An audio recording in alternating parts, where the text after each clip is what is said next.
Hello everyone, welcome back to another video. तो हम continue कर रहे हैं रैपिड रिवीजन सीरीज़ को। तो पिछली जो वीडियो थी उस वीडियो में हमने इन सभी टॉपिक्स को कवर अप किया था, इनके फॉर्मूलाज पर बातें की थी कि कौन कौन से फॉर्मूला आपके सिलेबस में हैं और कौन कौन से आपको आने चाहिए एग्जाम के लिए।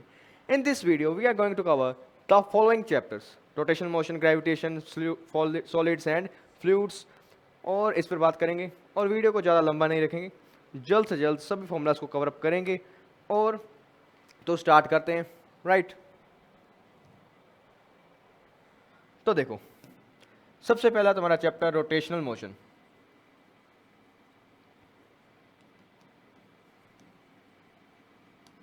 रोटेशनल मोशन में जो तुम्हारे फॉर्मूलाज हैं उसमें तुम्हें आना चाहिए एंगुलर डिस्प्लेसमेंट के बारे में पता होना चाहिए। एंगुलर डिस्प्लेसमेंट जिसको आप लोग थीटा से डिनोट करते हो, एंगुलर वेलोसिटी जिसको आप लोग ओमेगा से डिनोट करोगे, एंगुलर एक्सेलरेशन जिसको आप लोग अल्फा से डिनोट करते हो। ओमेगा का formula D theta by D T, alpha का formula D omega by D T. ये फॉर्मूलाज हैं, बेसिक बेसिक बातें और कुछ नहीं। और इसमें साथ ही साथ equation of motion, equation of motion यानी रोटेशनल मोशन की इक्वेशन ऑफ मोशन। तो वो तुम्हारे पास कौन सी होती है? v equal to U plus A T की जगह आप लोग यूज़ करते हो omega final will be equal to omega initial plus alpha T. 1 number. 2 number, omega F square is equals to omega initial square plus 2 alpha theta. Third, theta is equals to omega initial T 1/2 alpha T square. These all are equation of rotational motion जो तुम्हें आनी चाहिए। उसके बाद में इनके कुछ basic formulas, जैसे v एंड ओमेगा के बीच का जो रिलेशन है that is v equal to omega R, और एक्सेलरेशन और एंगुलर एक्सेलरेशन का जो relation that is a equals to alpha into R, right. अब उसके बाद में तुम्हें आना चाहिए moment of inertia. Moment of inertia, moment of inertia का डिस्क्रीट पार्टिकल्स के केस में जो फॉर्मूला यूज करते हो तुम लोग, for discrete particles that is I is equals to m r square और उसका समेशन, m r square और उसका समेशन, यानी जितने भी आपके पास मासेस हैं उन सभी मास का मल्टीप्लाई उनका डिस्टेंस कहाँ से? एक्सिस ऑफ रोटेशन से m r स्क्वेयर का एडिशन करते जाओ, आपके पास सभी के सभी मोमेंट ऑफ इनर्शिया आ जाते हैं एक्सिस के अबाउट। उसके बाद में फॉर कंटिन्यूस बॉडीज, यानी ऐसी बॉडीज जिनमें मास डिस्ट्रीब्यूटेड हो बट पार्टिकल्स में नहीं हो, फॉर कंटिन्यूस बॉडीज उसके लिए जो फॉर्मूला आप यूज करते हो that is I integration X I square D M divide by, divide की जरूरत नहीं है, और ये तुम्हारा फॉर्मूला। ऑलराइट, अब कुछ स्टैंडर्ड मोमेंट ऑफ इनर्शिया के फॉर्मूलाज जो तुम्हें याद रखने हैं। कुछ स्टैंडर्ड फॉर्मूलाज, स्टैंडर्ड में तुम याद रखोगे, पहला रिंग का formula I equals to M R square. Second, disc के केस का जो फॉर्मूला तुम्हारे पास होता है that is equals to M R square divide by 2। Third, और ये सब की सब एक्सिस जो है ना वो उसके एरिया के परपेंडिकुलरली पास हो रही हैं। अगर एक्सिस चेंज होगी तो मोमेंट ऑफ इनर्शिया भी चेंज हो रहा है। हम बात कर रहे हैं स्टैंडर्ड पार्ट की। थर्ड, आपके पास सिलेंडर, और सिलेंडर है होलो, यानी होलो पाइप। होलो पाइप जैसा कुछ है तो आपके पास एम आर स्क्वेयर। नेक्स्ट, अगर वो सिलेंडर आपका सॉलिड फॉर्म में हो that time M R square by 2। Fifth, उसके बाद आपके पास होलोस्फेयर हो, होलोस्फेयर के केस में आप बोलते हो I equals to 2/3 M R square. Six, अगर सॉलिड स्फेयर हो तो तुम लिखते हो I equals to 2/5 M R square. Alright, अब इसके बाद एक रिंग का फॉर्मूला, सॉरी एक रिंग नहीं, रोड बोलेंगे। रोड के केस में फॉर्मूला तुम्हारा होता है सेंटर से पास होती हुई एक्सिस के about M L square by 12। अगर वो एक्सिस मान लीजिए किसी एंगल से पास हो रही हो और सेंटर से हो, तब आप लोग बोलोगे I will be equal to M L square by 12 sine square alpha. ये इस पार्ट के लिए। और उसके बाद तुम्हारे सिलेबस का जो पार्ट है that is first parallel axis theorem. Parallel axis theorem में तुम्हें क्या आना चाहिए कि moment of inertia at any axis is equals to moment of inertia about any axis given plus उस एक्सिस से मास कितना दूर है और उसका डिस्टेंस का square. I at any axis is equals to I at centre आपको given होता है प्लस एम आर स्क्वायर आप कर देते हो। सेकंड आपकी थ्योरम पैरेलल हो गई तो perpendicular axis theorem. Parallel axis theorem हो गया परपेंडिकुलर एक्सिस थ्योरम। अब ये थ्योरम आपको कहती है कि I Z will be equals to I X plus I Y, यानी दो पैरेलल मोमेंट ऑफ इनर्शिया का जो सम होगा वो इक्वल होगा आपके एक परपेंडिकुलर एक्सिस के मोमेंट ऑफ इनर्शिया के बराबर। तो ये कुछ फॉर्मूलाज थे जो मोमेंट ऑफ इनर्शिया के आसपास की बातें करते हैं। आप इन्हीं फॉर्मूलाज को अप्लाई करते हो और सोल्व करते हो क्वेश्चंस को। इसके बाद में एक फॉर्मूला तुम्हें ये भी आना चाहिए, radius of gyration. Radius of gyration पूछी जाती है अक्सर अलग अलग बॉडीज के लिए। तो उसका फॉर्मूला होता है कि मोमेंट ऑफ इनर्शिया को आप लोग कंपेयर करो एम के स्क्वायर से, और जहां पर के आपको बताएगा what is radius of gyration, what is radius of gyration.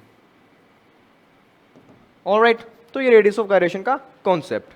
अब बात करते हैं थोड़ी सी टॉर्क पर। टॉर्क की बात करते हैं। टॉर्क का फॉर्मूला तुम्हारे पास आर क्रॉस एफ या फिर आर एफ साइन थीटा। एक फॉर्मूला तुम्हारे पास ये होता है टॉर्क का। एक फॉर्मूला तुम्हारे पास ये भी है I omega, sorry I alpha, I alpha. एक फॉर्मूला टॉर्क का ये भी है। उसके बाद में रोटेशनल इक्विलिब्रियम के क्वेश्चन को जब आप लोग सोल्व करोगे तो कौन सा कॉन्सेप्ट यूज करते हो, देखो ध्यान से। रोटेशनल इक्विलिब्रियम, तब आप कंपेयर करते हो torque which rotates the body clockwise equals to torque which rotates the body anti clockwise. दोनों टॉर्क्स को आप कंपेयर करते हो और तुम्हारा जो भी आंसर होता है तुम उसको बता देते हो, राइट। तो ये कुछ फॉर्मूला से टॉर्क और अभी तक के। इसके बाद में जो तुम्हें आना चाहिए that is angular momentum. Angular momentum का फॉर्मूला तुम्हारे पास होता है L equals to I omega. उसके बाद में conservation of angular momentum, conservation of angular momentum, इसमें तुम्हारा फॉर्मूला यानी कंडीशन, उससे पहले कंडीशन से पहले तुम्हें ये आना चाहिए what is the relation between angular momentum and torque. Relation between L and tau. तो देखो D torque is equals to D L by D T. Torque is equals to rate of change of angular momentum with time, right. ठीक है, अब यहां बात करते हैं angular momentum conservation की कि एंगुलर मोमेंटम कब कंजर्व होगा, आप उसका यूज कब कब कैसे कैसे करते हो। Angular momentum conservation when external torque is 0 then L equals to I omega remains constant. मतलब एंगुलर मोमेंटम रहता है कांस्टेंट, पहले का भी बाद का भी सेम टू सेम। तो ये कुछ कॉन्सेप्ट्स हैं जो तुम्हें याद होने चाहिए और फॉर्मूला तुम्हें याद है, तो ये सब के सब काम आते हैं तुम्हारे क्वेश्चन को सोल्व करने में। एंगुलर मोमेंटम तक बात हो गई। अब थोड़ी सी बात काइनेटिक एनर्जी पर भी करते हैं। Kinetic energy for a rotating body is written as k is equals to 1 by 2 I omega square, 1 by 2 I omega square। और एंगुलर मोमेंटम में तुम्हारा एक फॉर्मूला रह गया, that is L vector equals to R cross P, या फिर तुम लिख देते हो इसको L equals to M V R. एक फॉर्मूला एंगुलर मोमेंटम का ये भी है, इसी को थोड़ा सा मॉडिफाई भी कर सकते हो। Now kinetic energy for rotating body हो गया। अब kinetic energy for a rolling body, जब यही बॉडी रोल भी करे, मतलब रोल करे का मतलब रोटेशन भी होगी और ट्रांसलेशन भी हो रहा है, that time total kinetic energy is equals to kinetic energy translational plus kinetic energy rotational. Translation का formula half M V square, और इसका फॉर्मूला आप लिखते हो हाफ आई ओमेगा स्क्वेयर, और ये बराबर टोटल काइनेटिक एनर्जी, और ये तुम्हारा होता है total kinetic energy of A rolling body. ठीक है, ये बात हो गई। अब इसी में और बातें कि बॉडी जब मोशन में आती है तो उसके साथ क्या क्या होता है, रोल करता है। तो जब कोई भी बॉडी आपके रोल करेगा, और रोलिंग ऑन इंक्लाइन प्लेन की बात करते हैं जो मोस्ट इंपॉर्टेंट है, rolling on incline plane is given as, ये तुम्हारा कोई इंक्लाइन प्लेन एंगल थीटा, इसके ऊपर कोई भी एक बॉडी जो कि रोल करती हुई आ रही है नीचे की तरफ, तो तुम लोग बता सकते हो कि बॉटम पर इसकी वेलोसिटी और एक्सेलरेशन क्या क्या हो सकता है। बॉटम पॉइंट पर इसकी वेलोसिटी का formula √2g h sin theta divide by 1 plus k square upon r square, where k is radius of gyration. Acceleration का फॉर्मूला तुम लिखते हो g sin theta divide by 1 plus k square upon r square. ये तुम्हारा velocity का formula, ये तुम्हारा acceleration का फॉर्मूला। इन सभी का यूज करोगे न्यूमेरिकल्स में। और फॉर ए रोलिंग बॉडी,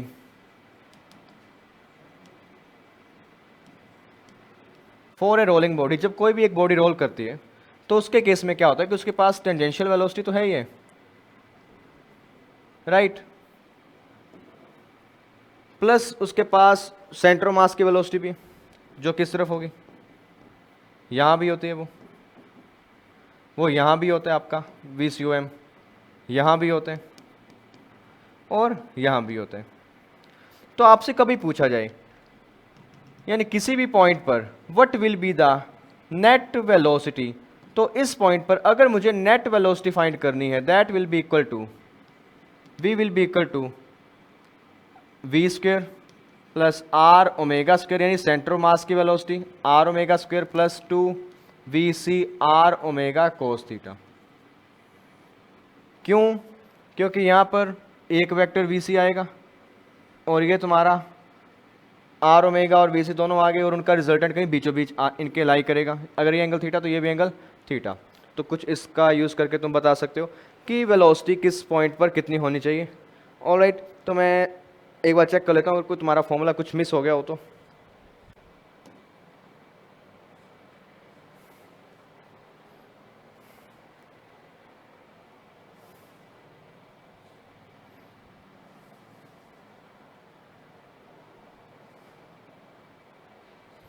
हाँ, फॉर्मूला में ये टर्म थोड़ी सी एक्स्ट्रा आ गई आपके पास, यहाँ साइन थीटा की टर्म नहीं आएगी। You will get to see just √2gh 1 plus k square upon r square. Alright, तो रोटेशनल मोशन के जो कॉन्सेप्ट है मेन वो सब के सब कंप्लीट हो गए। और भी इसमें अंदर की बातें अगर देखो तो बहुत है करने को, इसमें बहुत कुछ कर सकते हो, बट जो बेसिक रिक्वायरमेंट्स हैं जो तुम्हें आनी चाहिए एग्जाम के लिए वो सब की सब मैंने करवा दी। ऑलराइट, तो अब चलते हैं अगले चैप्टर पर, that is none other than gravitation.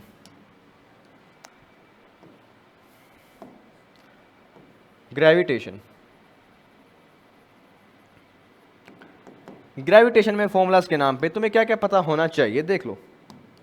Gravitation के फॉर्मूलाज की अगर मैं बात करूं, सबसे पहला formula gravitation force, force between two masses, it is F equals to G m1 m2 divide by R square, और ये स्केल वेक्टर क्वांटिटी है, डायरेक्शन भी होती है, वो तुम्हें पता है सब कुछ, right. Force between two masses. उसके बाद एक्सेलरेशन ड्यू टू ग्रेविटी का formula,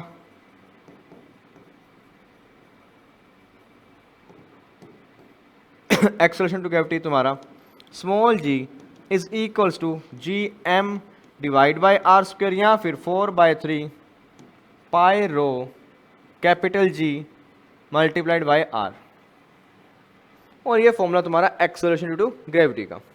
now acceleration due to gravity, acceleration due to gravity variation, उसमें भी कई फॉर्मूलाज आते हैं अलग अलग चीज़ों के लिए। सबसे और दो इंपॉर्टेंट जो है तुम्हारे सिलेबस के, वो है पहला तुम्हारा हाइट के साथ, कि हाइट के साथ क्या सीन रहता है। देखो हाइट के साथ तुम्हारा एक्सेलरेशन टू ग्रेविटी का फॉर्मूला होता है ये, G at any height will be equal to G 1 - 2h/r। ये फॉर्मूला तुम कब यूज़ करते हो, जब तुम्हारे पास कंडीशन गिवन हो h is small than r। Height में एक और फॉर्मूला भी है, that is G H is equal to G divide by 1 + h/r का होल स्क्वायर। ये फॉर्मूला कब यूज करोगे, जब h r से काफी ज्यादा बड़ा हो। दोनों फॉर्मूलाज यूज होते हैं, बट जनरली ये ज्यादा यूज होगा आपका। अब बात करते हैं डेप्थ के साथ की। सेकंड, विद डेप्थ, अगर आप डेप्थ पे जाते हो, g at any depth is equals to g 1 - small d by r। ये तुम्हारा डेप्थ का फॉर्मूला। अब g जो है तुम्हारा स्मॉल g, वो और भी तरीकों से चेंज होते हैं। कैसे चेंज होता है वो? थर्ड, वो चेंज होता है आपकी अर्थ की रोटेशन के साथ।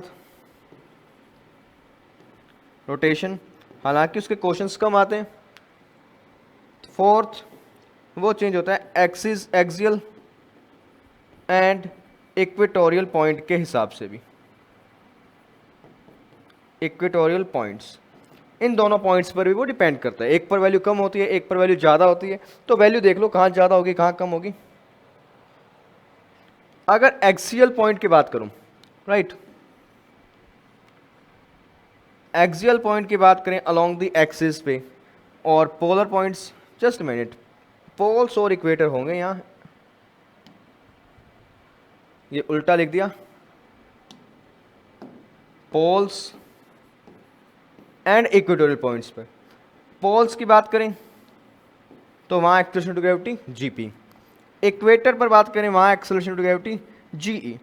पोल्स पर आप जाते हो तो रेडियस जो है जीई के कंपैरेटिवली कम होता है, तो यहाँ तुम्हारा एक्सेलरेशन टू ग्रेविटी ज़्यादा होगा, because R P is less than R E, right. तो ये तुम्हारा एक्सेलरेशन टू ग्रेविटी का variation. Further, gravitational field, gravitational field intensity, gravitational field intensity के जो फॉर्मूलाज तुम्हें याद होने ही चाहिए हर हालत में, वो भी देखो।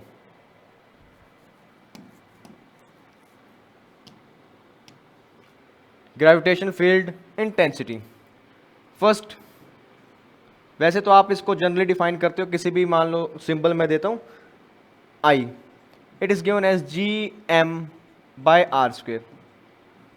बट कुछ हमारे पास स्टैंडर्ड जो ऑब्जेक्ट्स हैं उनके लिए हम लिखते हैं, जैसे मान लीजिए फॉर ए होलोस्फेयर, होलोस्फेयर हो आपके पास, उसके लिए ग्रेविटेशन फील्ड इंटेंसिटी आप लोग लिखते हो ए पॉइंट इनसाइड किसी पॉइंट पर रेडियस से कम के पॉइंट पर, तो आप लिखते हो I equals to 0।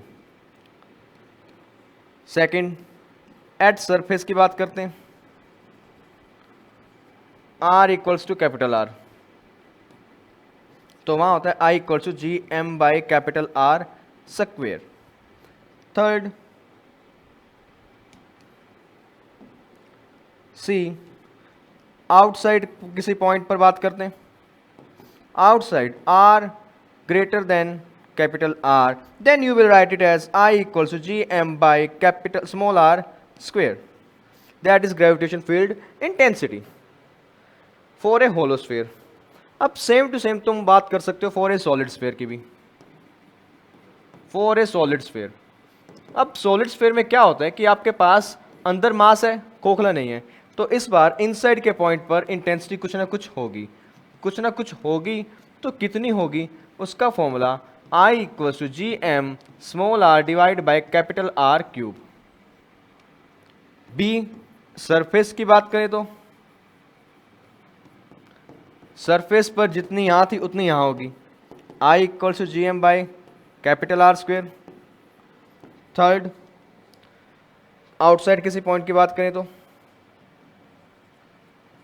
R greater than capital R, तो जितना यहाँ सेम टू सेम वही आंसर यहाँ तुम्हारा G M by small R cube. So these are all the formulas for gravitation field intensity. दो बॉडीज मेन है, दोनों पर बातें होती हैं, एक इस पर एक इस पर, राइट. चलो आगे. नाउ तुम्हें याद होना चाहिए यहां पर ग्रेविटेशनल पोटेंशियल का कॉन्सेप्ट भी. Gravitational potential, gravitational potential for hollow sphere. Hollow sphere के केस में ग्रेविटेशनल पोटेंशियल का जो फॉर्मूला यूज करोगे दैट इज फर्स्ट, अगर इनसाइड की बात करें एंड एट सरफेस तो वहाँ वैल्यू सेम रहती है. कितनी रहती है लिख लो, v is equals to minus G M by are. Second, अगर आउटसाइड किसी पॉइंट की बात करें, आउटसाइड जहाँ डिस्टेंस रेडियस से ज़्यादा हो तो वहाँ v equals to minus G M by small R. ये तुम्हारे ग्रेविटेशनल पोटेंशियल के फॉर्मूलाज जो तुम्हें याद रखने.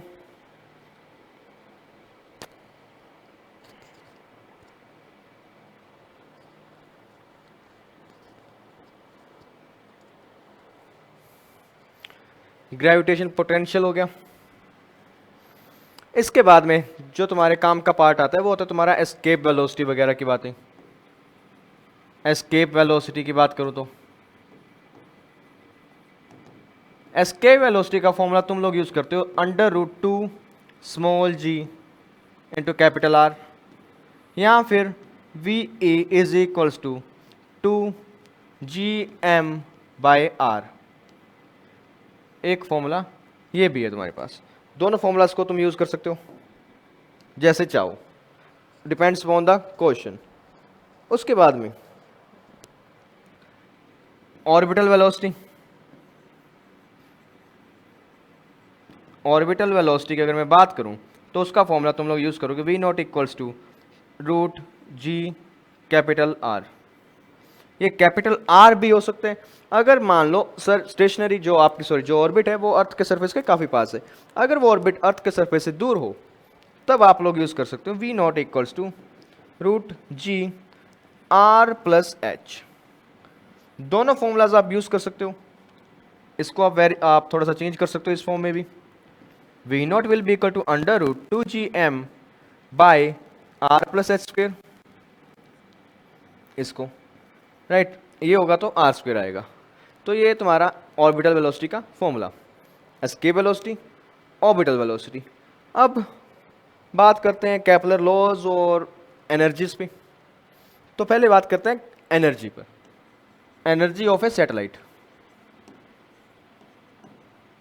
एनर्जी ऑफ ए सैटेलाइट में तुम्हारे पास क्या क्या चीज़ें हैं देखो. First kinetic energy, second potential energy, third total energy, right. तो उससे पहले तुम्हें पता होना चाहिए पोटेंशियल एनर्जी का फॉर्मूला. तो पोटेंशियल एनर्जी का जो फॉर्मूला होता है तुम्हारे सिलेबस में दैट इज किसी भी दो बॉडीज जिनके कुछ पास कुछ मासेस हैं उनके बीच में जो पोटेंशियल एनर्जी होगी उस सिस्टम की that is known as potential energy is given as symbol उसका U minus G m1 m2 by उनके बीच का डिस्टेंस. ये तुम्हारा फॉर्मूला इसके लिए. ऑलराइट, तो अब बात करते हैं एनर्जी ऑफ ए सैटेलाइट का. पोटेंशियल एनर्जी का फॉर्मूला तो as it is minus G M M by R, kinetic energy is equal to G M M by two R. दोनों को ऐड करोगे तुम्हारे पास आंसर आएगा positive minus G M M by two R. ये होगा total energy of a satellite. This is potential energy, this is kinetic energy. और तुम इन दोनों को कंपेयर भी कर सकते हो और ये एक बात बोल सकते हो के ई का mod is equals to P E का मोड, और यहाँ कर दो 2 से मल्टीप्लाई, राइट। तो ये भी बात है। तो ये तुम्हारा एनर्जीज का सिनेरियो। उसके बाद में केपलर्स लॉज, केपलर्स लॉ या केपलर के लॉज। लॉज में जो फॉर्मूला है उस पर बात कर लेते हैं, राइट। तो एक तो time period of a satellite का फॉर्मूला देख लो। Time period of a satellite is given as T square is proportional to semi major axis का क्यूब। एक फॉर्मूला ये। नेक्स्ट टाइम पीरियड का फॉर्मूला हो गया, ऑलराइट। अब उसके बाद में तुम्हारा जो अगला फॉर्मूला आता है that is conservation of angular momentum. Conservation of angular momentum, इसमें क्या रहता है कि आपका एम वी आर हर बार रहता है कांस्टेंट। इसका यूज करके आप किसी भी पॉइंट पर वेलोसिटी की बातें आराम से कर सकते हो बिना किसी दिक्कत के। हाँ, और एक तुम्हारा एरियल वेलोसिटी का formula D A by D T is equals to L upon two M. Numericals में कम यूज होता है बट केपलर लॉ है, उसका स्टेटमेंट है तो तुम्हें याद होना चाहिए। तो that was all about gravitation chapter. इतने फॉर्मूलाज हैं हमारे पास, सब के सब अगर याद हैं then you are ready for the fight. Alright, तो चलो आगे की बात करते हैं।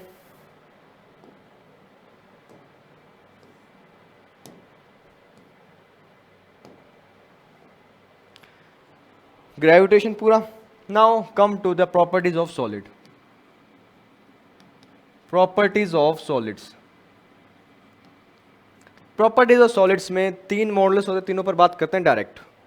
पहला यंग्स मॉडल्स, दूसरा बल्क मॉडल्स, तीसरा शेयर मॉडल्स। 3 मॉडल्स है, तीनों के फॉर्मूलास देखते हैं। इसका सिंबल नीटा, इसका सिंबल बी, इसका सिंबल वाई। इसके लिए फॉर्मूला आप यूज करते हो y is equals to longitudinal stress divide by longitudinal strain, यानी स्ट्रेस कितना लगा और स्ट्रेन कितना था। तो इसका फॉर्मूला तुम लिखते हो F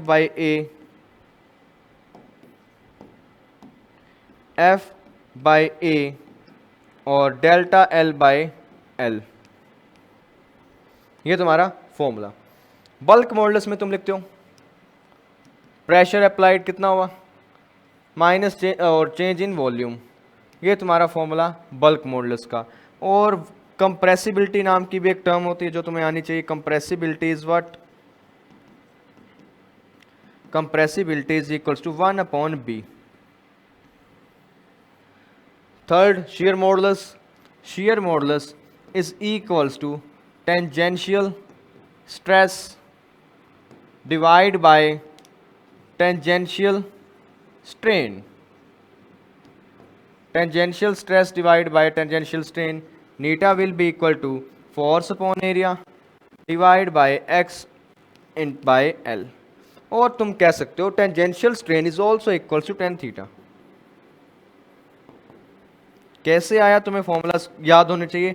I am here for the recap only. मैं ज़्यादा बात नहीं करूंगा, सिर्फ फॉर्मूलाज को लिख के बताऊंगा कौन कौन से फॉर्मूलाज हमारे सिलेबस में, क्योंकि अगर ज़्यादा बात करने लग गए वीडियो हो जाएगी लंबी and I don't want to make it long. Short रखेंगे, स्वीट रखेंगे ताकि कम टाइम में ज़्यादा कवर अप कर सकें। Shear modulus, bulk modulus, Young's modulus, इसमें भी एक फॉर्मूला और जो तुम्हें आना चाहिए that is extension in a rod due to its own weight, due to its own weight, तो उसका फॉर्मूला तुम लिखते हो delta L will be equal to M G by A, capital L Y और 1/2। ये तुम्हारा फॉर्मूला। कभी भी एक रोड जो अपने वेट से एक्सटेंड हो रही हो तो उसका फॉर्मूला ये बताओगे कितना एक्सटेंशन उसमें हो चुका है। ठीक है, तो इसमें कुछ फॉर्मूलाज और एनर्जी के। सबसे पहला फॉर्मूला एनर्जी का, यहाँ पोटेंशियल एनर्जी की बात होती है, तो उसका फॉर्मूला तुम लिखते हो half into stress into strain into volume, into volume. इसको थोड़ा सा वेरीफाई वो मॉडिफाई भी कर सकते हो आप अलग अलग तरीके से। अगर बात करें एनर्जी डेंसिटी की, energy density it is equals to energy per unit volume. तो एनर्जी के फॉर्मूला को वॉल्यूम से डिवाइड करो, 1/2 stress into strain, that will be your answer. Energy density का फॉर्मूलाज देख लिए, एनर्जी के हो गए। अब कुछ और अगर फॉर्मूला कोई पेंडिंग है तो उस पर भी बात कर लेते हैं। Let me check if any formulas remained here.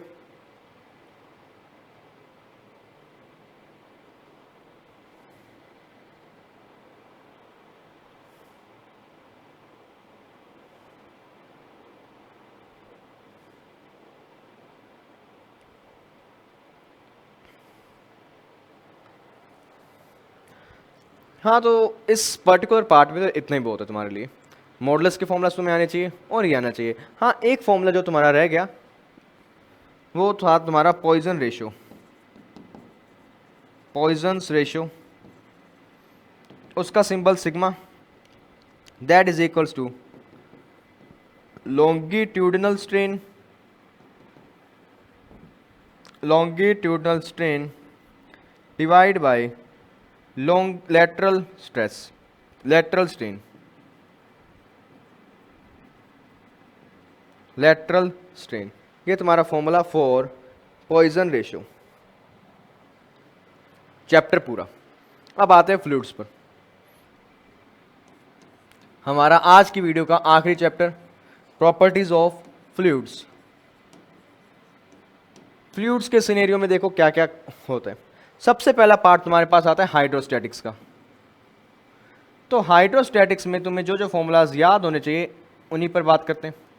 तो सबसे पहला फॉर्मूला रिलेटिव डेंसिटी का, relative density is equals to, या फिर इसका दूसरा नाम स्पेसिफिक ग्रेविटी, रिलेटिव डेंसिटी या फिर स्पेसिफिक ग्रेविटी। इसका तुम्हारे पास फॉर्मूला होता है density of substance divide by density of water at 4 degree Celsius. ये फॉर्मूला तुम्हारे पास रिलेटिव डेंसिटी का, राइट। तो रिलेटिव डेंसिटी हो गया। उसके बाद में प्रेशर एटमॉस्फेरिक तुम्हें पता होना चाहिए, that is 1.01 into 10⁵ pascal atmospheric pressure. उसके बाद में pressure exerted by fluid, by fluid बोल दो या लिक्विड बोल दो, ऑन बेस। तो उसका फॉर्मूला तुम जो यूज करते हो that is equal to rho ji h. यानी किसी भी एक कंटेनर पर आपने एच हाइट तक एक लिक्विड को फिलअप किया, जिसकी डेंसिटी रो, तो उसका फॉर्मूला जो प्रेशर का होगा at bottom that is equal to rho ji h. Rho ji h. Hydrostatics में और फॉर्मूलाज की बात करें तो इतने ही फॉर्मूलाज हमारे पास अवेलेबल होते हैं। इसके बाद में तुम्हारे पास अलग अलग बातें हैं, कुछ केसेस हैं, तो वो तुम खुद से कर सकते हो। तो अब आते हैं हमारे अगले पार्ट पर, डायनेमिक्स वाले पे।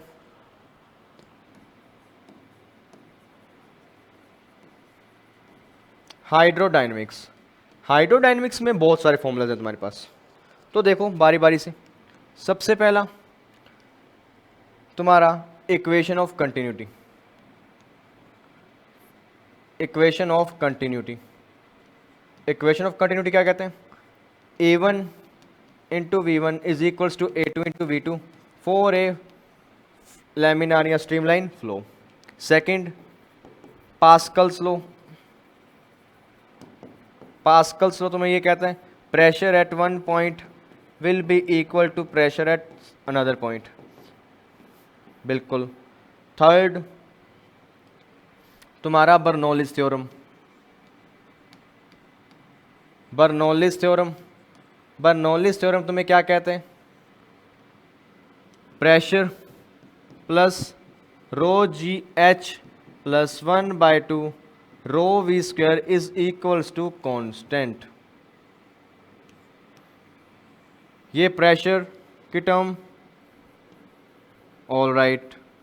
ये तुम्हारे पास potential energy per unit volume, बिल्कुल।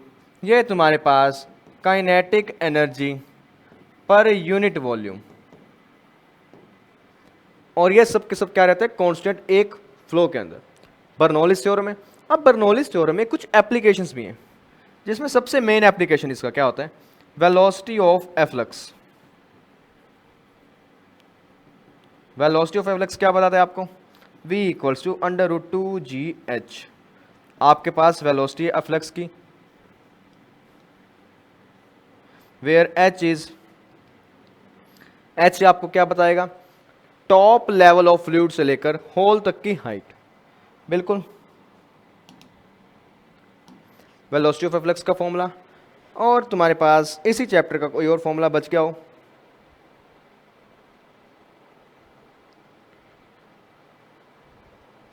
इस पार्ट में तो और कोई फॉर्मूला नहीं है। हाँ, बट ये जरूर है कि इसमें रेट ऑफ फ्लो का सीन रहता है, कि जो रेट ऑफ फ्लो अगर आपसे कभी बात करे कि रेट ऑफ फ्लो क्या है इस पर्टिकुलर पॉइंट पर, तब तुम लोग बोलते हो कि रेट ऑफ फ्लो को डिनोट करोगे क्यू से, उसका फॉर्मूला उस जगह का एरिया और उस जगह से पास होने वाला फ्लूइड का वेलोसिटी का multiply, a v is equal to rate of flow. Next, rate of flow हो गया। रेट ऑफ फ्लो के बाद अब बात करते हैं हम आने वाले, तुमसे पूछा जाता है हाइट के बारे में, राइट। हाइट का क्या सीन रहता है, कैपिलरी ट्यूब में हाइट कितना ऊपर गया या कितना नीचे आया, तो उसका फॉर्मूला तुम्हारे पास होता है 2t cos theta divide by rho r g. T यहां पे क्या होता है आपके पास, सरफेस टेंशन। सरफेस टेंशन, अभी सरफेस टेंशन पर भी आते हैं। सरफेस टेंशन का फॉर्मूला तुम्हारे पास होता है, surface tension is written as T equals to force per unit length किसी भी ऑब्जेक्ट पर। सरफेस टेंशन का फॉर्मूला, सरफेस टेंशन के बाद में सरफेस एनर्जी की कुछ बातें होती हैं, तो देखो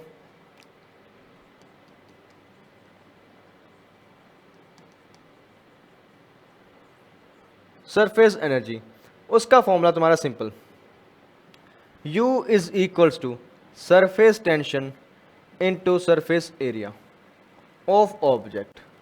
आप लोग इस फॉर्मूला का यूज करते हो और सरफेस एनर्जीज के बारे में बातें कर सकते हो, इसमें कोई कुछ है नहीं। फर्दर सरफेस एनर्जी हो गया, सरफेस टेंशन हो गया। अब तुम्हारा अगला फॉर्मूला आएगा, यहाँ पर विस्कोसिटी की बातें हो सकती हैं। विस्कोसिटी हो गया, तुम्हारा सरफेस एनर्जी हो गया, और सरफेस एनर्जी में एक्सेस प्रेशर भी बात कर ही लेते हैं।